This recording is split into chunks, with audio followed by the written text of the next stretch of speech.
রুই মাছ রান্না করব কাঁচকলা আলু দিয়ে। এই যে মাছ ভেজে নিয়েছি, কাঁচকলা কেটে নিয়েছি, আলু বসিয়ে দিয়েছি। আলুটাকে একটু নাড়াচাড়া দিয়ে নেব, তারপরে কাঁচকলা দিয়ে দেবো।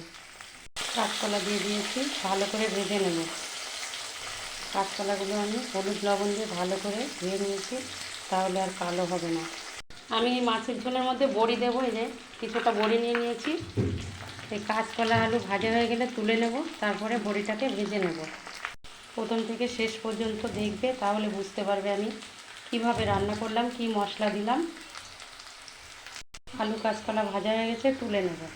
বড়িগুলো ভালো করে ভেজে নেব একটু। ভাজা হয়ে গেছে বড়ি, তুলে নেব। মশলার মধ্যে আদা, যে জিরের গুঁড়ো, হলুদ, লবণ, সামান্য একটুখানি পেঁয়াজ বেটে দিয়েছি, আর লঙ্কা, পাকা লঙ্কা বেটে দিয়েছি। তেলের মধ্যে দিয়ে দিয়েছি টমেটো, আর এই মশলা দিয়ে দিচ্ছি। ভালো করে মশলা দিয়ে কষিয়ে নেব। একটু প্লেটটা ধুয়ে জল দিয়ে দেবো।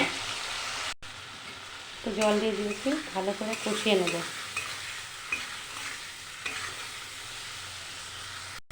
মশলাটা ভালো করে কষিয়ে নিয়েছি, কাঁচকলা আর আলু দিয়ে দেবো। ভালো করে আর একটু কষিয়ে নেব। দেখো কষানো হয়ে গেছে, দিয়ে দেবো জল।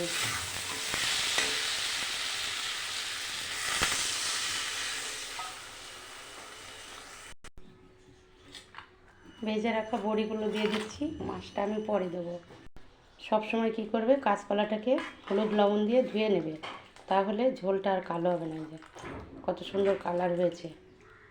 ভালো করে ফুটিয়ে নেব। ঝোল ফুটে গেছে, মাছ দিয়ে দিচ্ছি।